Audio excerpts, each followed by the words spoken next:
Washington football. Woo!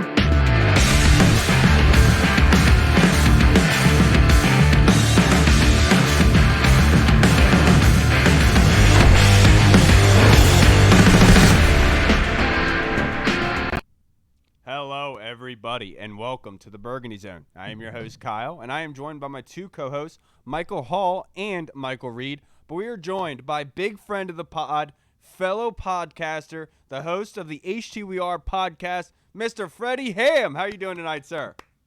What's up, guys? I'm doing good. Good to be here with the Podfather and the infamous Hall and Reed. Ooh, I like that. the That should be our tag time I've name. been referred to as infamous before. Yeah. I like that. I kind of feel like you guys are a pair. You know, it's like Starsky and Hutch. It's like Ike and Tina. It can be like Ike and Tina before the before all the Tina. before all the domestic Like before Bruce the and domestic Dan. violence. Yeah, Man, we're like man. Booker T and his brother Harlem Heat. Ain't that right, brother? Oh shit, Harlem Heat. Yeah. I like that. I'm spinning Rooney on. You're right. Hey, so a lot of news has come about everybody, and we're going to dissect each and every topic. But let's go with the breaking news, the latest news, and that was Morgan Moses. The Washington football team came out and said that they have contacted Morgan's agent and told him they can go and seek a trade. If they can't get a trade in place, most likely they will be releasing Morgan and moving on from him. Freddie, what is your initial thoughts on the latest news of that? My initial thought, and I have it on record. I put it on record, and I think it'll remain that way. Is good riddance. I was never a big fan. I really don't care. I never really liked Morgan Moses. I know that he's a team leader, but we've got plenty of leaders on this team. I like that we are getting rid now and trying to have something to show for it, because we let players go all the time and have absolutely nothing to show for it. It does free up a little bit of cap space.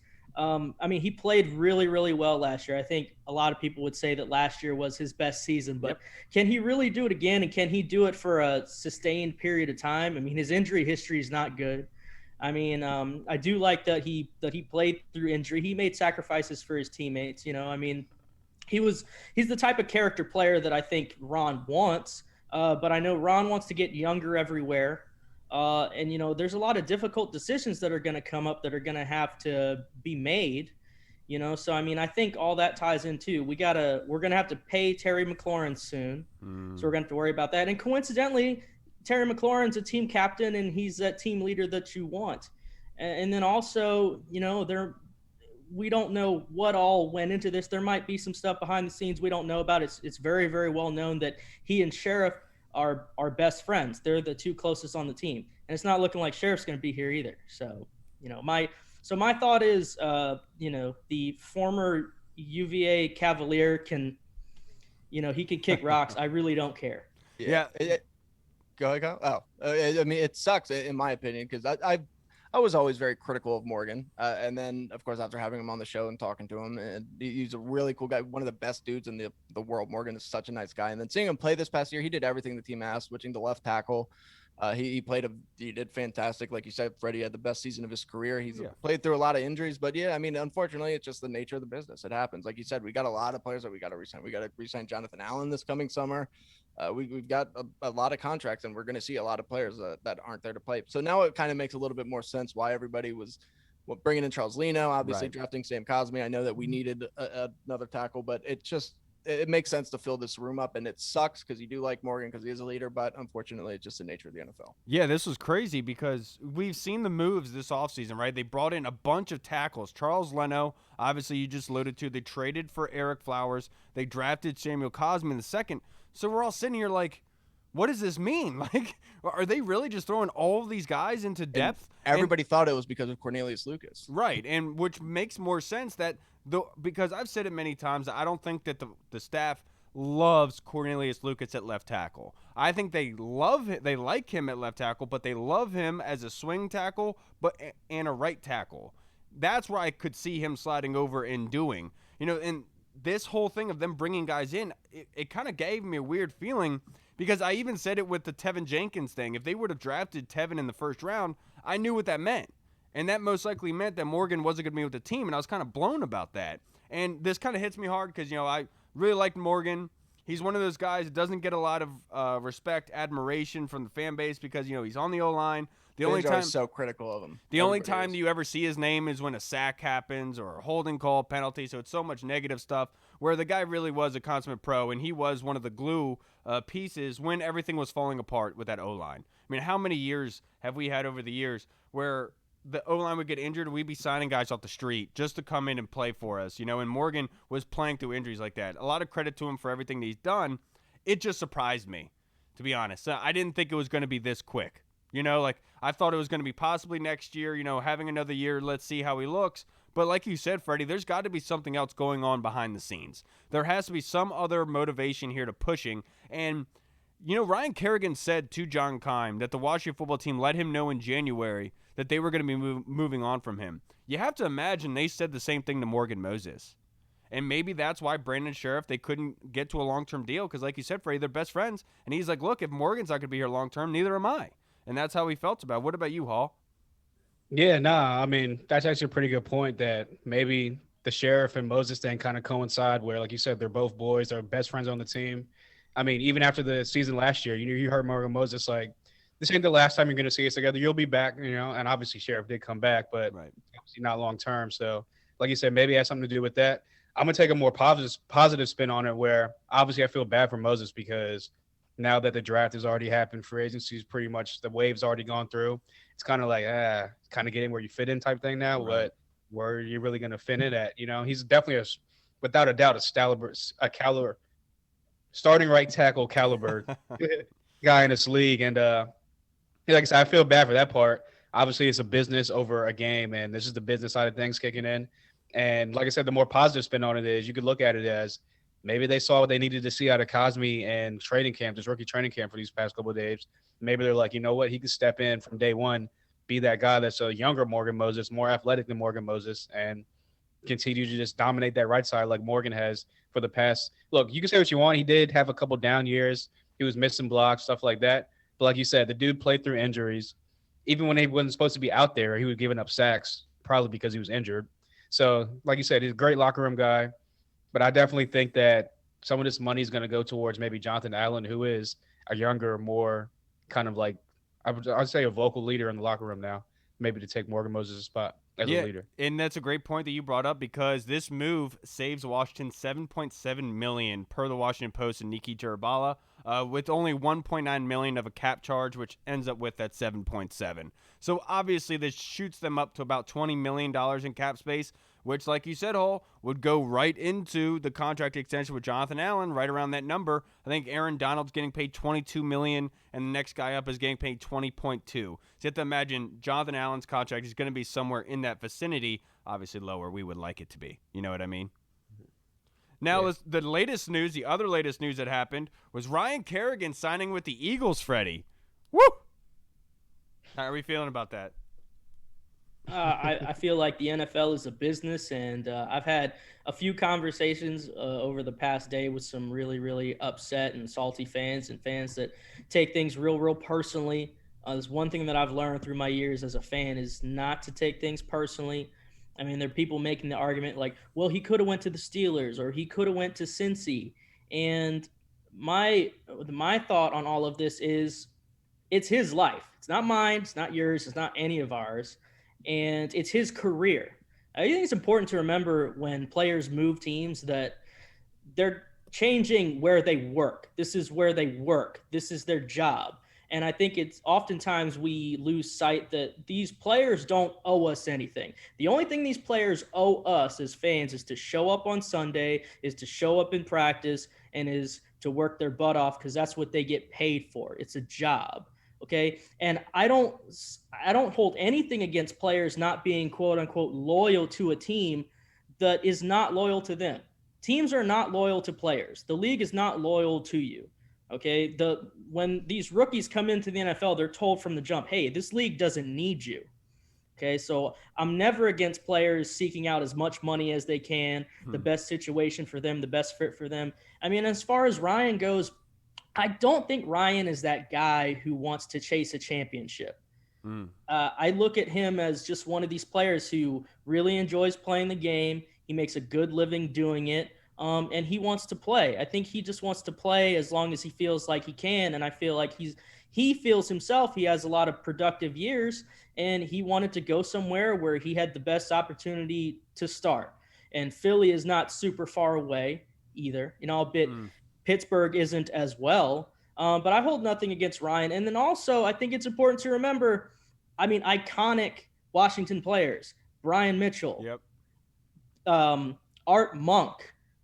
Okay, I can you can throw even out a go the couple other more, way with Donovan McNabb and Deshaun Jackson and these people. Absolutely. Kurt Gavea, who was a great linebacker for us in the late 80s, early 90s, all went to the Eagles. And last time I checked, they're very, very fondly remembered. Okay, so I think it's just the newness, all this said, and everyone's real salty. But I feel like, if everyone just take a step back and think for a second and think about what you say, because you might regret it later on. So I wish Kerrigan all the best. He was obviously one of my favorite players and has been one of my favorite players for a long time. I've got his jersey just like many other people, and I'll continue to wear it, and I'll continue to support him anytime he's not playing Washington. Yeah, and one thing that Ashburning said to me yesterday made a lot of sense because, obviously I went off like, man, you picked the Eagles. Because I understand where the fan base is coming from, right? It's almost like that Bryce Harper thing where you could have gone anywhere, but you chose to go Philly. Bryce couldn't go anywhere. Bryce wasn't getting offered anywhere. I know. But you know what I mean? Like that kind of feeling with it, like it's like that spitefulness. Yeah. But what if Kerrigan, Ashburning brought this up and it was a great point. What if Kerrigan didn't want to move his family? Because if he's only going to Philly, you have to imagine he could keep an apartment in Philly, stay there throughout the football season. His family doesn't have to move, and he can travel whenever he can to come back to home, which makes a lot more sense than these other places like Cincinnati or Pittsburgh, which is more west, where Philly, he can stay on the east side, and it's not that far of a plane ride or anything else. I thought that made a whole lot of sense from Ashburning because a lot of the fan base thinking he went there just to stick it to Washington. Where if you kind of put those options into your mind a little bit, it kind of makes you say, okay, I kind of understand why he would go there. And obviously you have any choice to go wherever the hell you want, obviously. I'm glad that he has a job. He's going somewhere he can see 91 go. But for those 2 games this season, I hope he gets his face pushed into the dirt.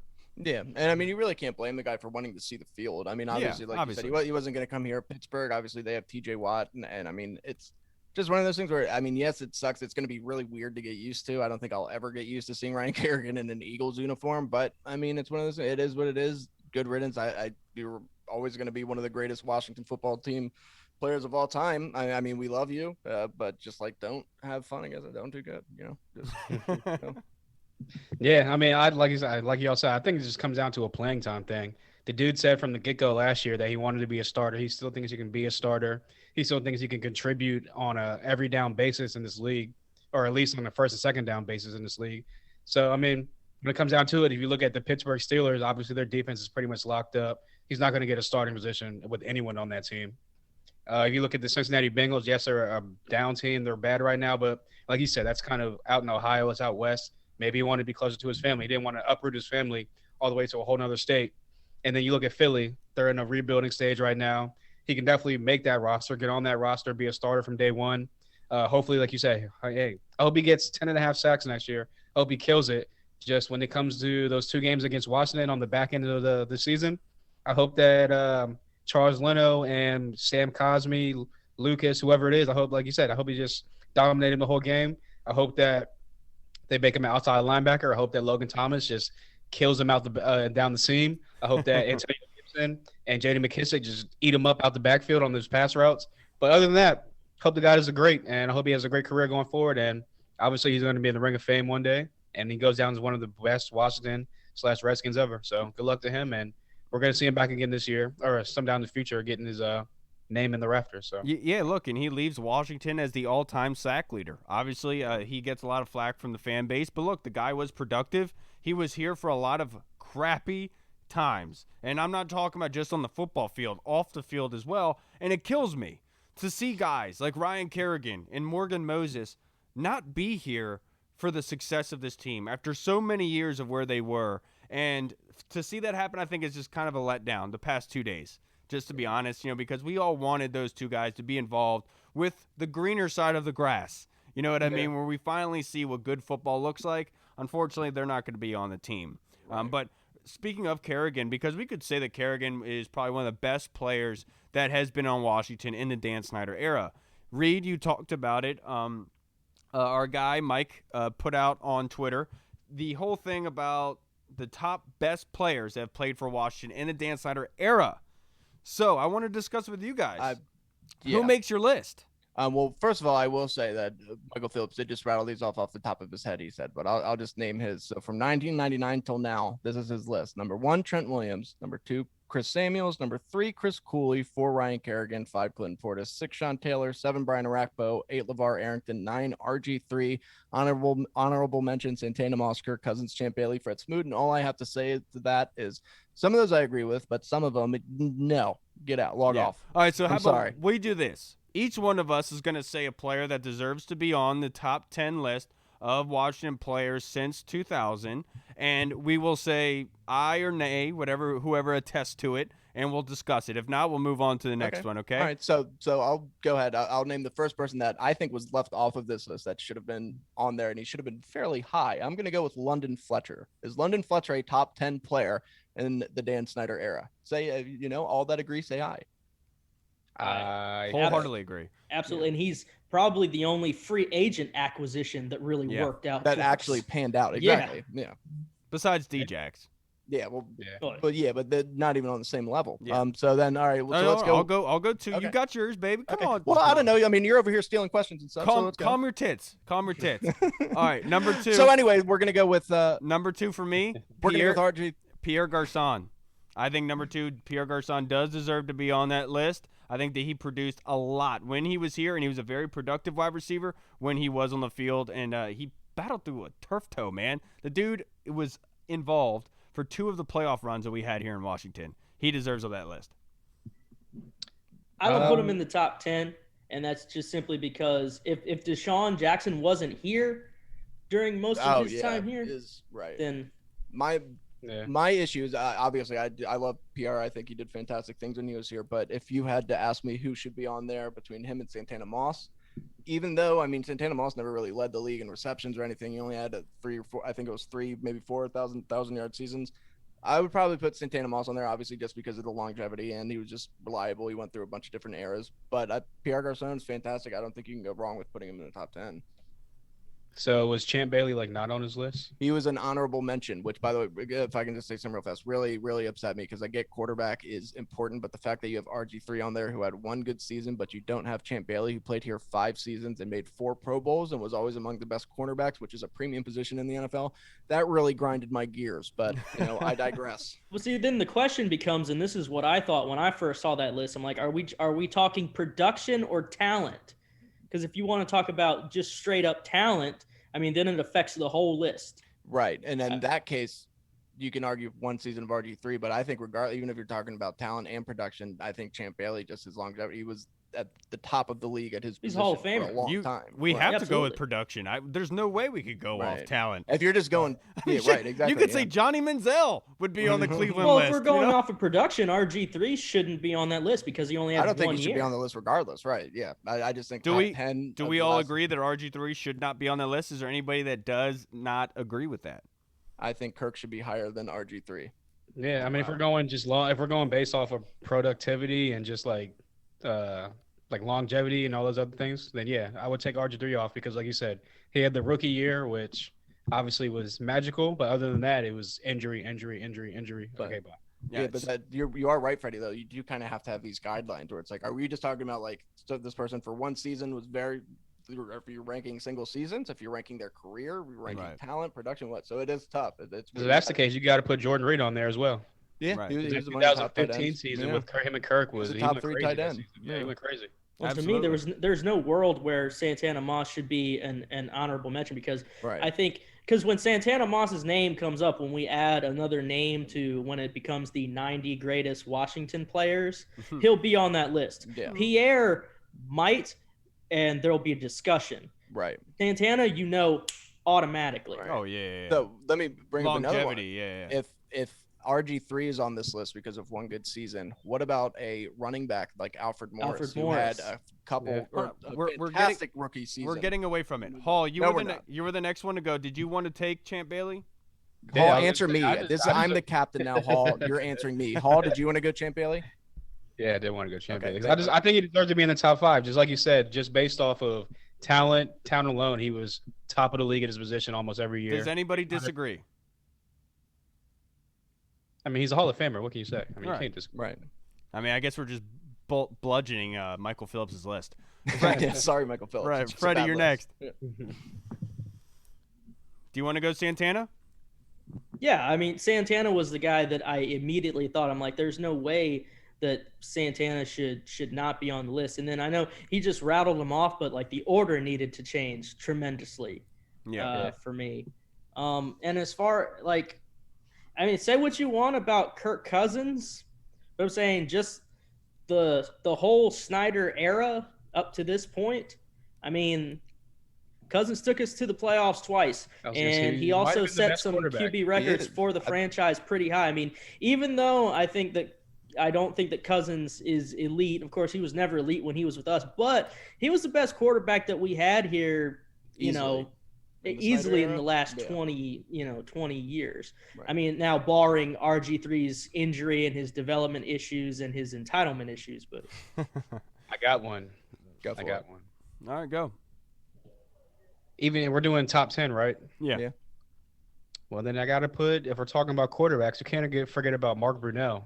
I mean, the dude was pretty solid when he was here. No, he doesn't make the list.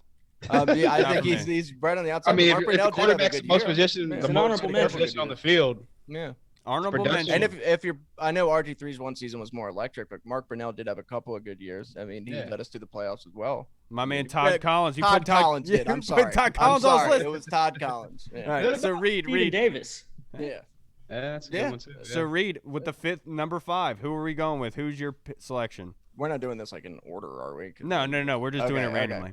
Okay, so random players that should be on there that are okay. So how do people feel then about LeVar Arrington making this list? LeVar started off his career fantastic. LeVar was awesome. Should he be on this list though? I mean, he did kind of fall off a little bit, and there are some better linebackers that we have had that deserve it. I think more than LeVar. Like I say no. London Fletcher. Yeah, I'm probably talent-wise, he's up there. However, when it comes to production, he had a couple good years, but I think that there's some people that deserve to be on there more so than LeVar.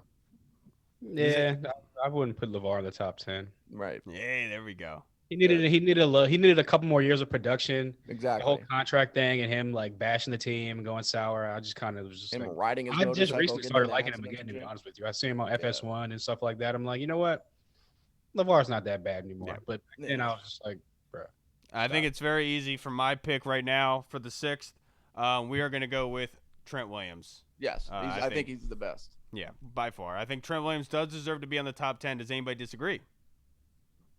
Yeah, he's number one, in my opinion. Longevity, an important position, the elite level that he played at.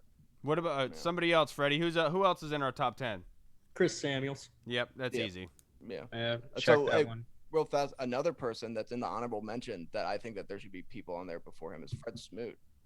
Smoot, I know he was solid. I mean, he was decent. He was a good number 2. But I mean, Sean Springs was the number 1 while he was here for a while. Sean Springs, people forget that he was really good for a few years. I mean, Fred Smoot was pretty good, but I think him going to the Vikings really ruined his career. I think he would have had a very different upward trajectory if he stayed in Washington the entire time. Him going kind of. I would put Mike Sellers over in the honorable mentions. Yes, that's what I was gonna say, dude. My guy. When you're blocking for guys like Clinton Porter, who's going for 1,000 yards, multiple seasons. I mean, someone's got to clear the path for him. Yeah, and then Mike Sellers is here for multiple years. So I mean, can't forget about Mike Sellers. Okay, so for right now, guys, we have 6 players in the top 10: Pierre Garçon, London Fletcher, Champ Bailey, Santana Moss, Trent Williams, and Chris Samuels. We are being clear though. This is not necessarily because obviously this is not Taylor this is not in order. Damn it, dude. Well, of course you got to throw Chris Cooley in there. I mean, no, Chris Cooley was good. I give Jordan Reed the nod over Chris Cooley. Really, but Jordan Reed's not, man. I get what you're saying. He was because when he was good, Jordan Reed was really good, but that only happened for 1 year. Right. It seemed like he was solid, but the injuries. Cooley was pretty good for a long time. I understand that. I just wouldn't put him on the list. Yeah, well, I don't think either should be on the list. But if I'm going to go with a tight end, I would put Jordan over it. The only reason. Yeah. You don't agree, Freddie? You want to go Cooley? Well, I want to go to the most obvious name for every single fan out there. Sean Taylor. Yeah, come on. That's like that was a It's like, did it really take this long production to and get? talent? You Well, can't. it not was the have easy all one. that. Everyone knows that. So we only have Right. we only have 2 more spots left for our top 10 guys. So what are we Well- going with? Obviously, you got to have Kerrigan on there. Obviously, I don't think that. So let me switch it up then. We know what Kerrigan's on there. Brian Arakpo, in my opinion, is a very overrated player. I think he's always been overrated. I liked Arakpo when he was here, and man, he even talked like this. He was a cool guy. But should he, top 5 voices definitely of all time. But He's in players, Lotus commercials he's for sure. overrated. Yeah. He's very overrated in my opinion. He always. I wouldn't has even been. put him in the honorable mention, to be honest, because there's Yeah, other people that deserve to be right. on that honorable mention He list, made and it can Pro only Bowls be based so off of his long. name. Yeah. Exactly. John Jansen should be in the honorable mentions. Randy Thomas was one of the best guards in the league when he was playing for us for a long time. Yeah. All right, so the 10th spot. Are we giving it to Clinton Portis? You have to. Yeah, CP. You got to give it to CP. CP like was the we man for No many, brainer. many years here in Washington. These are in no order No. necessarily. I just want to let you guys know there were no quarterbacks on this list, by the way. We did not tiptoe to any side, no quarterbacks. So we have Pierre Garçon, London Fletcher, Champ Bailey, Santana Moss, Trent Williams, Chris Samuels, Chris Cooley, Sean Taylor, Ryan Kerrigan, and Clinton Portis as the top 10 players I think for I like that. Washington in the I Dan like Snyder I era. like those, and like we said, that's in no order. So don't come back and be like, you guys have Pierre Garçon. Put Sean Taylor number 1. 7. No, we don't.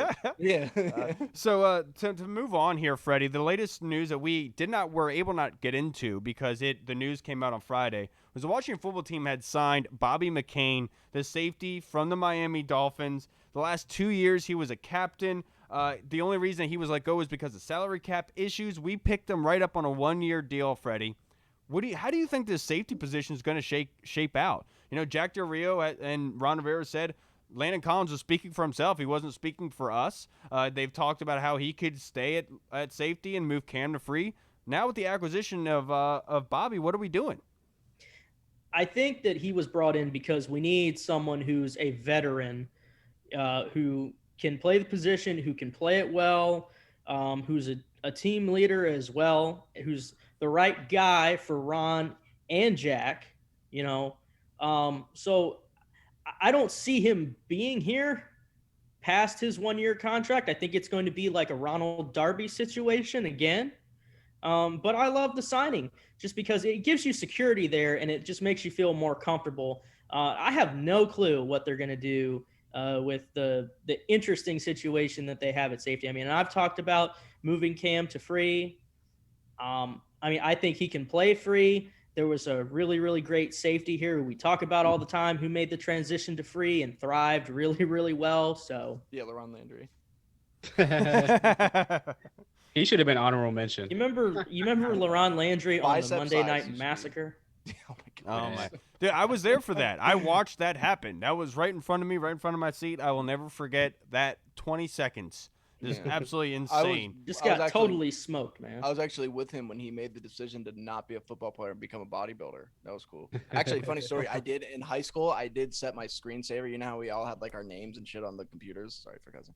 I did send my background as Ron Landry flexing. I sent it for him, and all my teachers were like, "Who's that guy? Why is he so big? And why is that your background?" I had him and Zach Morris from Saved by the Bell as my backgrounds. You had Teachers were dudes as your wallpaper? That's cool. Yeah, well, it's 2021, you Freddie. you do not know Reed.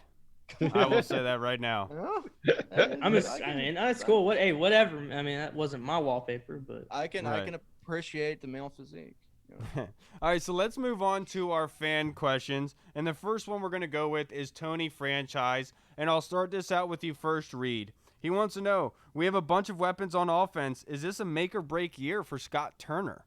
Yeah, I'm gonna say that the pressure is on Scott Turner. I know that the first year didn't really get a fair shake with the quarterbacks, but he started to get a little bit better with the play calling as the season went on. And I think really you're gonna, with all these weapons at wide receiver and all the speed that we have on offense, the running back situation, we have a very solid offensive line that has a lot of depth.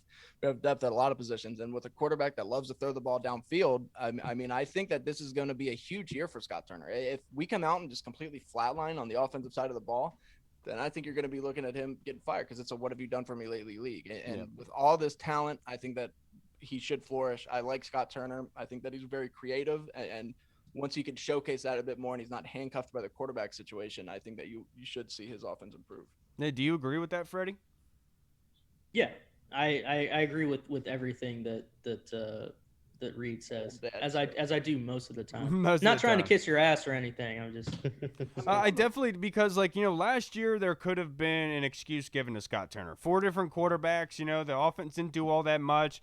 Offensive line maybe was in flux a little bit. Didn't have wide receiver help. But this year they really did stack the offensive line in offensive weapons. They're getting a better quarterback.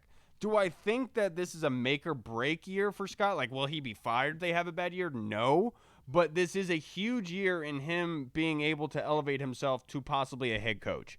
I mean, if they come out this year and have a top 10 offense, you could see Scott Turner in another uniform next year, in my personal opinion. That could possibly happen. Do I think it's make or break? No. But I do think that his future is going to be greatly affected by what he does this season, without a doubt. The thing is, there has to be growth.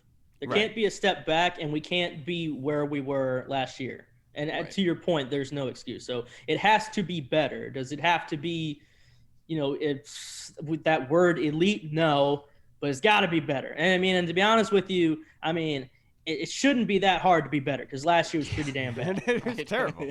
What were you going to say, Hall? Nah, I was going to say, first of all, I was going to say I agree with Freddie where I don't think it's make or break. Well, first of all, I'll get to that point. I agree with Freddie where you definitely got to show some growth.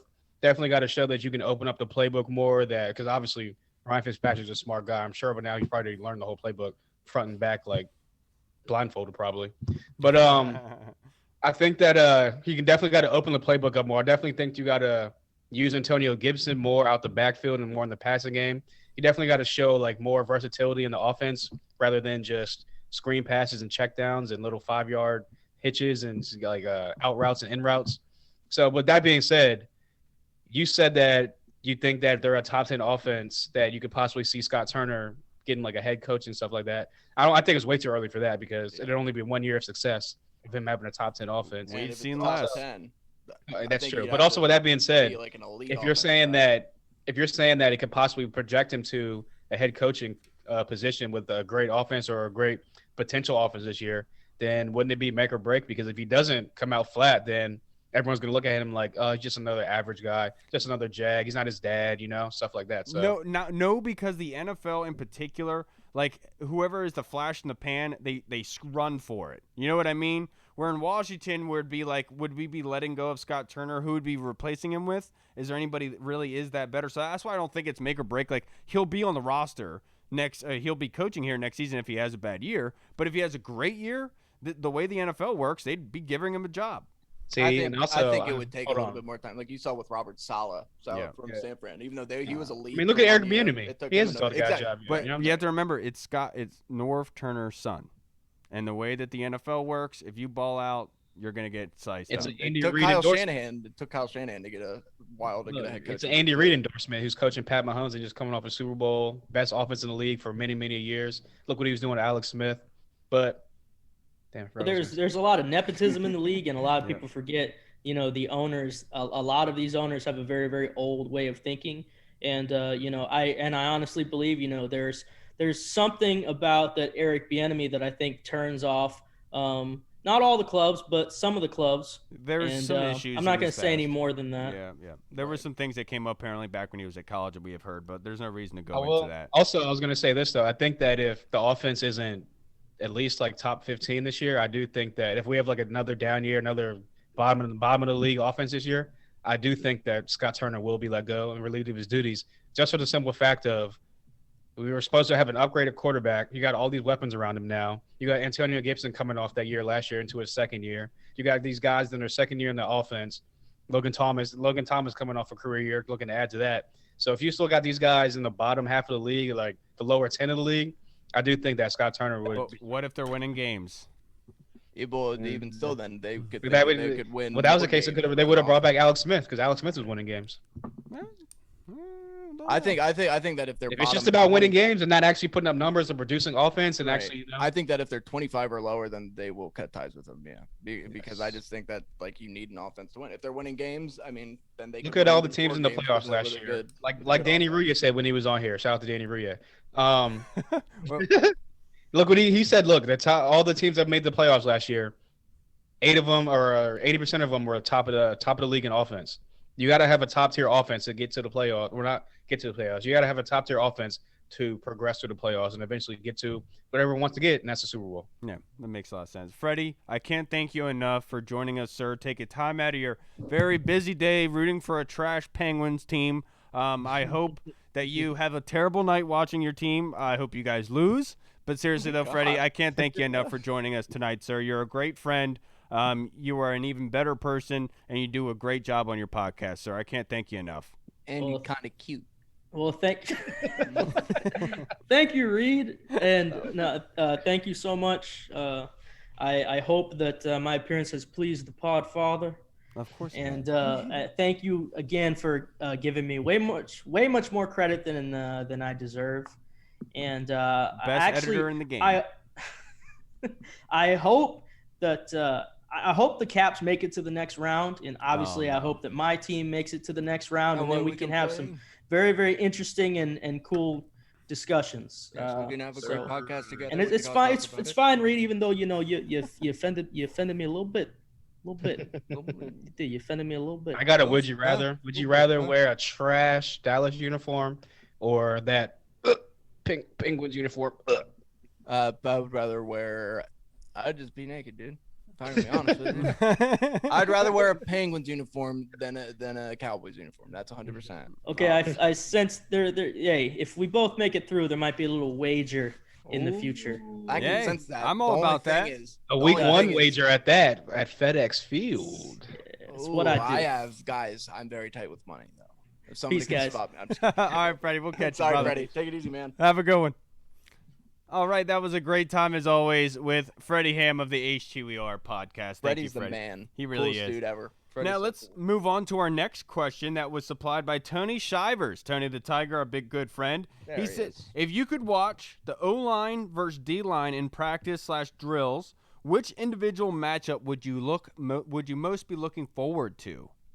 Hall. Ooh, man. This sucks because I was going to say Chase Chase and Morgan. Chase and Morgan, but I'll switch it up and I'll take I want to see what a really athletic guy like Montez Sweat can do against our newly acquired projected starting left tackle in Charles Leno, who has started 93 straight games or something crazy like that, and supposed to be really athletic. I know he's kind of getting a little bit up there as far as like NFL age goes or NFL years goes, but I think he can still be athletic, get out there. So I want to see him versus Montez Sweat. For me, it's seeing Matt Ioannidis match up against Brandon Sheriff. Ioannidis coming off of his injury. I want to see how he looks. And he's going against somebody who's almost built the same way he is. That big, mauler, strong, be able to impose his will on you. That's two titans in the trenches there, and I want to see how they battle it out. Brandon and his franchise tag year playing for a contract, and Ioannidis coming off of his injury. They both have a lot to prove, and I would love to see that go head-to-head. Yeah, even though I know who's going to win this one, and don't judge me. I just want to see athlete versus athlete. Sam Cosby versus Chase Young over there, Let's just see what these two guys can do. But that's without pads. We can just see the movements. But with pads on, I see that Sadiq Charles keeps posting this video out there of him stonewalling Jonathan Allen. So I want to see how Jonathan Allen takes that and what he does against Sadiq Charles and his thick legs. Yeah, I still think that Sadiq can win that left guard job. I know a lot of people have speculated that he could be moved out to right tackle. I could see that happening. I don't think it will. I think he's better set for guard, and that's what they really like him at. He did well in it in 2 snaps that he played in that last year. Now, our next question is from Scott Hartley, the Inquirer, from the UK. Oi.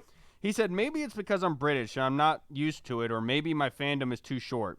But is there genuine dislike for Ryan Kerrigan now?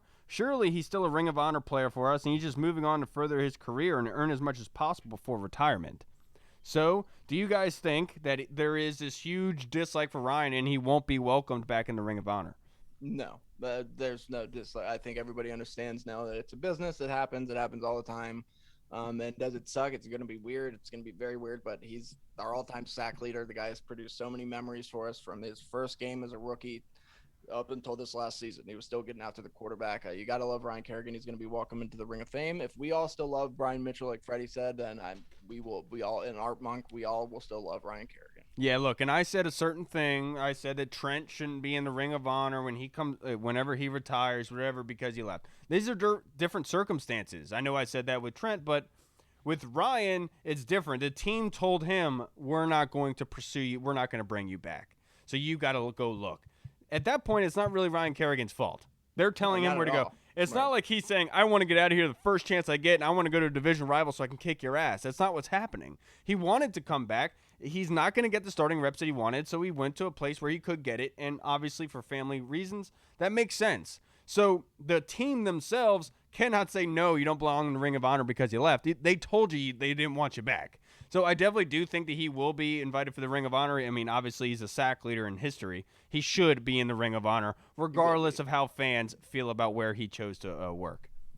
Yeah, no, he'll 100% be in the Ring of Honor. I think if not as soon as he retires, maybe like a year or two after he retires, he'll be back at FedEx Field waving at everybody at midfield at the 50-yard line. He'll be an honorary captain for the day. He'll get inducted to the Ring of Fame. He's still going to be loved by all the fans. It's just like one of those, like, it's a hot subject right now. It's like if you touch a stove, you're like, damn, it burns. An hour later, you're kind of just like, it burns. I got burned. Whatever. It's one of those things where it's like you see the woman that you were in a long relationship with, you loved, you guys kind of just ended up growing apart, and you see her dating somebody that you hate, but they're good for each other. So you're like, yeah, it's okay as long as you're happy, I'm happy. So it's okay. You're good. I still love you. You need anything, I know you're gonna leave that. Way to break that down, Reed. Way to do. You're gonna leave that dude one day, and guess what? We'll reconnect, and everything will be good again. I'm not going that far. Yeah, dude, just send us what the play calls are a week before we play you, dude. We'll be good to go. You'll be right in the Ring of Honor when you retire. I mean, I don't think we're gonna send Ryan Kerrigan like unsolicited dick pics or anything, but. Nah, at the end of the day, look. At the end of the day, Montez Sweat and Chase Young were talked about mostly. The D line outside of Ryan Kerrigan were talked about mostly. He was kind of an afterthought as far as in people's minds last year. Anyway, we don't even play the Eagles until week 15 or something crazy like that. Literally the last quarter of the season. Yeah. So I really think that it's just one of those things. It just happened. I give it a week or two from now, people are gonna literally forget that he was even a Philadelphia Eagle. You know what I'm saying? Yeah, absolutely. Now our next question is from the questionnaire, a great person, Orange Crush 92, great friend of the pod. He said Ryan Kerrigan is gone, and we still have a little under $14 million in cap space. Is KJ Wright going to be the next vet signed? Who else could be on the list? And is linebacker still a focus of need as far as depth goes, Hall? If I was one of the Martys, then yes, I would be trying to acquire KJ Wright. But I mean, obviously, I don't know how they feel about the linebacker core as a whole right now with Jamin Davis added in there. But again, if it was me, I would definitely be still trying to strengthen the linebacker room with a guy like KJ Wright, who, again, like I said before on the last couple podcasts, great leader, captain on a super alpha male defense up in Seattle. He was an alpha male on that field up in Seattle, which, again, is known for their crazy defense. And I think that if he came here, obviously with adding Jamin Davis, Bobby McCain, I mean, obviously, let's already put them over the top. You had a guy like KJ Wright. There's no way in hell they're not the number one defense next year if they add a guy like KJ Wright. So if that was me, I would definitely add a guy like that. But, again, I don't know how they feel about the linebacker room as of right now. Yeah, and who else is on that list, Orange Crush? I would be reluctant to sign KJ Wright at the moment. And the reason why I say that is Jordan Hicks with Arizona, they're trying to trade him, right? So let's see what goes on with that. If Jordan Hicks ends up getting released, then yeah, let's go in and bring in Jordan Hicks. You know, that's obviously somebody that's a commodity people really want. That's somebody you could bring in right away and could plug in and do well. You don't have to worry about age or anything like that. Obviously, KJ Wright brings you the veteran leadership. Obviously, he's up there, but by Pro Football Focus, he was one of the most productive linebackers in a 4-3 last year. He would bring a lot to the team. But just for the future aspect of it, to pair next to Jamin Davis, I would love the idea of Jordan Hicks. So why don't you finish off of his three questions here, Reed? Who is linebacker still a focus of need as far as depth goes? Well, one, yes, I would sign KJ Wright if it was me, but will they? I don't know. Is linebacker still a focus of need? I think we're going to wait and see. We're going to have to wait and see how far Jamin Davis is, if he's ready or not. I mean, some places were saying that he may not even start right away. I don't think that that's the case. I think that he will come in and start immediately. Will there be a learning curve? More than likely. But I is it an area of need? Yeah, I still think that you could add another linebacker. Will they? I don't know, because I mean, we don't know how they feel about any of these positions right now. But yeah, Right. like you said, I do think that they could. And if you look at it on paper, yes, you could, because you could always upgrade over John Bostic. But apparently, Ron Rivera and co like John Bostic, so who knows? I don't know.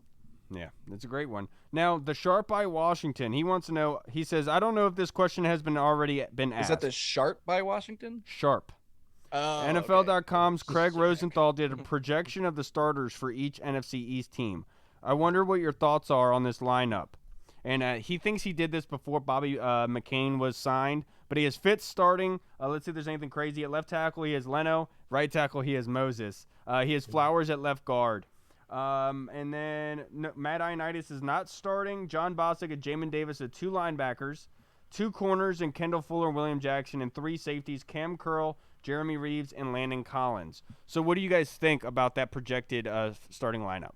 I think that Matt Ioannidis will still be a rotational. He'll rotate. It's basically like, that's not that big of a deal on the defensive line, because they're going to rotate so much with those 3 defensive tackles and Tim Settle.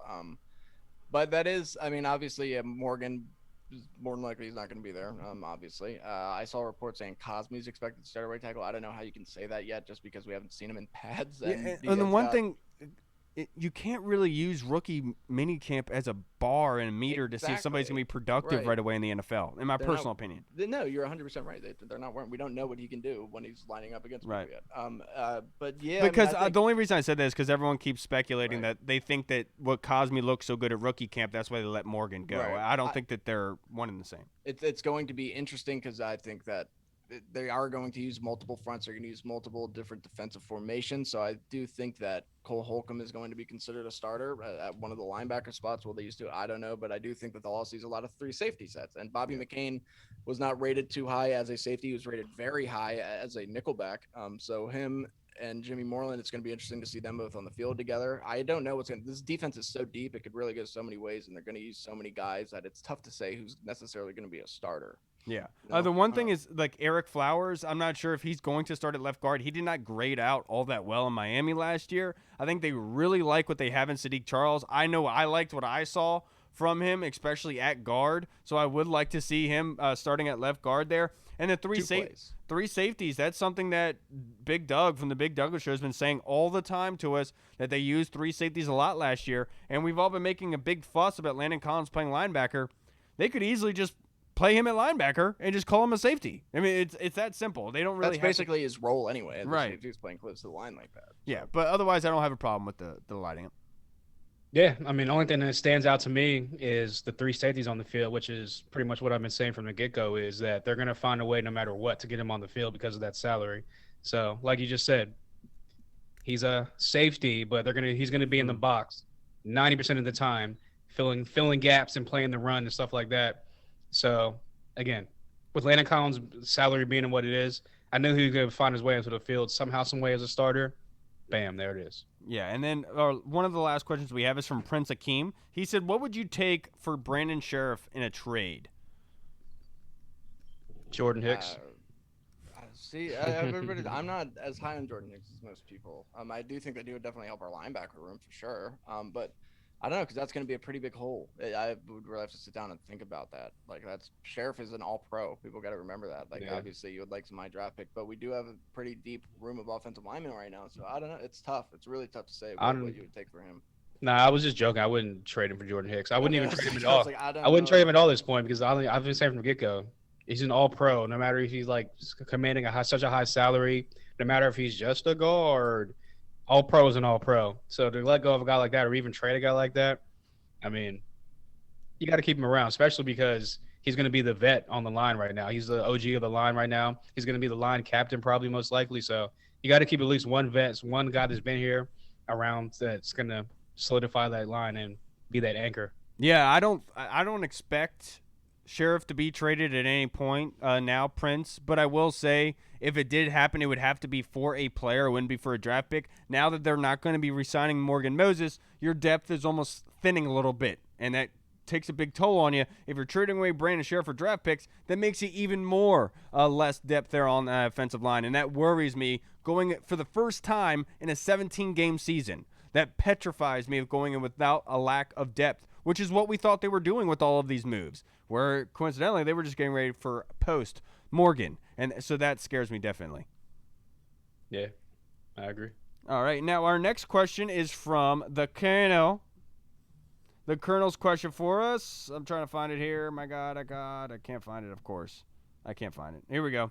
He said he only has one. Predictions from all three of you as to the final record and how far we'll go in the playoffs this season. I know it's early. Man, I'm gonna stick to what I've been saying. I think they go 10-7, with the potential of 11-6. But I'll just stick to 10-7, and I think that they 10-7 gonna win the division. It's so tough.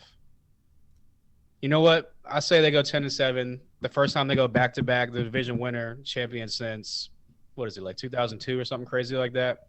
And I think that we host a playoff game. And I'll go TBD because I don't know who they'd be playing in that game. So I'll go TBD. I do think that they'll make the playoffs. I'm not going to give you a record prediction because I do feel like there's so much that happens, not only before the season, but during the season. I will say they will make the playoffs. They'll go deep into the playoffs. I think maybe 1 or 2 games. But I will say I think that they'll sweep the Eagles and they'll split it with the Cowboys and the Giants. Okay, well, here we go. Mark this down, write this down. This is happening.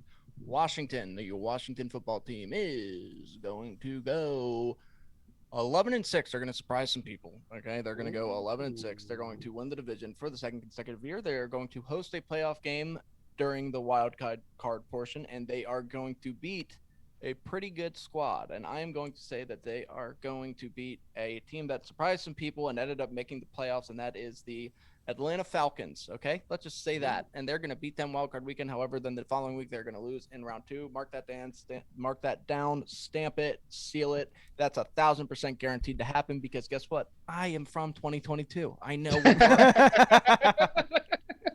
You're ridiculous. And speaking of being ridiculous, let's start out with our brand new segment that we are doing. Would you rather? And I'll start this one off because I know you guys probably have terrible ones. All right?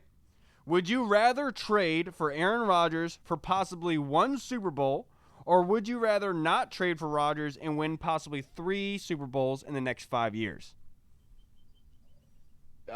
Well, 3 and 5 years. Obviously, that's what you would pick, but I don't think that we're going to be near there unless we get a quarterback like Aaron Rodgers. So it's tough. I mean, obviously, you take 3 Super Bowls over 1 Super Bowl, but I think that with Aaron Rodgers, that's the question that you are essentially doing when you're trading for Aaron Rodgers. But you're not. You are because you're giving away future assets. Which you cannot have Aaron Rodgers for multiple years. Which no, you don't. He's 38. Yes, you He's do. good for maybe 1 Super Bowl. No, that's you're it. You're good for. The guy is trying out for Jeopardy. He has his eye out he has 1 foot out because of the he's door. Not happy in Green Bay. Yeah, he wants to play for multiple years in Green Bay. He wants a minimum 3 years in Green Bay. So why would you come here? You cannot guarantee that somebody like Spencer Rattler is going to be anywhere near the level of Aaron Rodgers. If you can win, I'll tell you right now, he's not. Exactly. If you can win a couple Super Bowls with Aaron Rodgers, as old as he is, I think that you take that. I don't think that you can guarantee that you're going to get a quarterback that's anywhere near Aaron Rodgers. But if you're asking me if I would trade 3 Super Bowls, of course you take the 3 Super Bowls. But that's not guaranteed to happen. It's not guaranteed, and nothing's guaranteed. Right. But I think, you have a way better chance of winning the Super Bowl with Aaron Rodgers than you do with trading up for a quarterback like Desmond Ridder or Spencer Rattler or Sam Howell or any of these guys. So you would rather trade for Rodgers? No, because the way that you worded it made it sound like I would rather win 1 Super Bowl than 3. But I think that obviously you take the 3 Super Bowls if that's the question. With a guy eyeing Jeopardy, already has his foot on the way out. If he won one more Super Bowl, he's gone. That's my the only reason he's even threatening and eyeing Jeopardy is because Green Bay has done him some dirty. He is enamored with Jeopardy. He has a weird personal fascination with it. That was the case. He would just be like, "All right, peace. I don't even need football no more. I don't even need to." That's essentially how he's acting. He's like, "All right, peace." He's saying he wants to play. He doesn't want to play in Green Bay. It's never going to get to that point. It's never going to get to that point. He's never going to go to Jeopardy this year. He's either going to come back or he's going to get traded. They already got leaked today that after Green Bay said we're not going to trade him. It already got leaked out today that.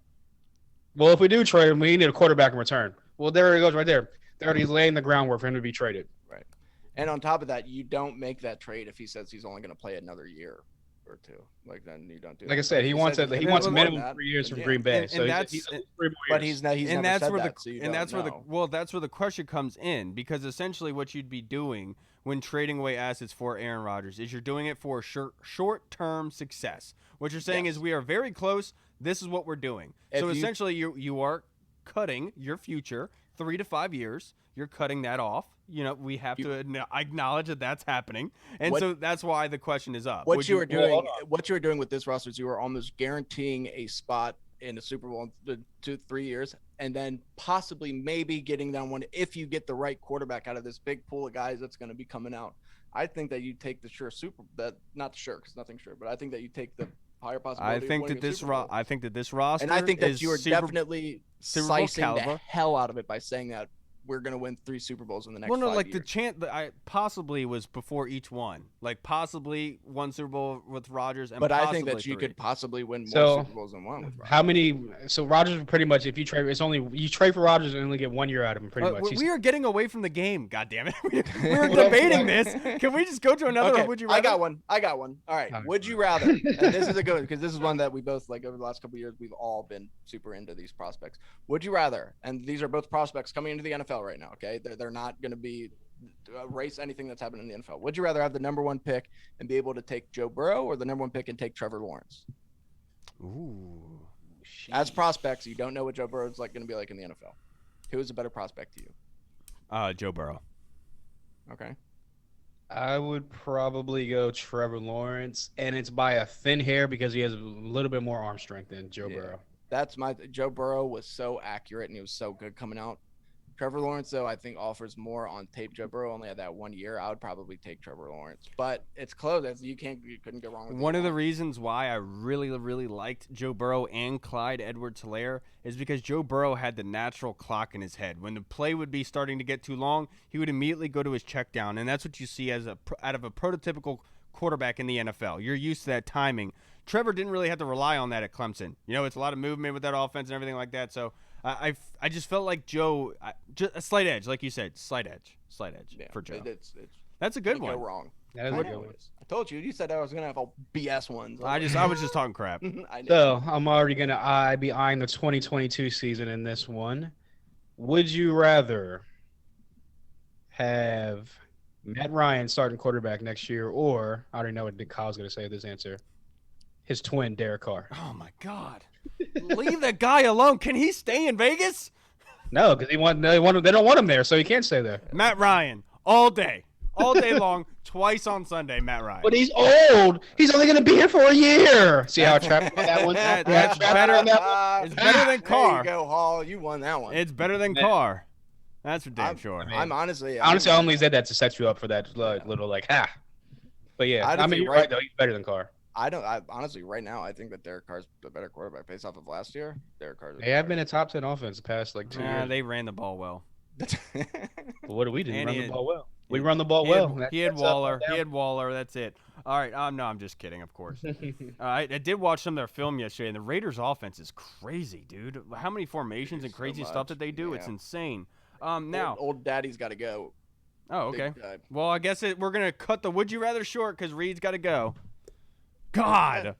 No, seriously. Ruining everything. All right. Thank you so much to Freddie of the HTWeAre pod for stopping by with us, being able to talk some Washington football and the latest breaking news. Can't thank you enough, brother. If you guys haven't already, go check out his podcast with Maddie Jane, the famous Maddie Jane now, and go check them out on iTunes, Spotify, Anchor, all that. You can find them there. All right, everybody. We will see you guys on Tuesday. Make sure you check us out then. I'm Kyle. I'm Hall. And I am just Mike. That's it today. I don't know. Always. All right, everybody. We'll see you guys on Thursday. Washington football. Woo! What's up, everybody? It's your man Kyle from the Burgundy Zone. I hope you enjoyed the last video as much as we did. If you like what you saw, please like the video by clicking the thumbs up symbol and subscribe to the channel. It really helps us continuing to do what we do and making great content for y'all. If you want to stay up to date on new episodes, make sure you click on the notification bell, and I'll see you guys next time.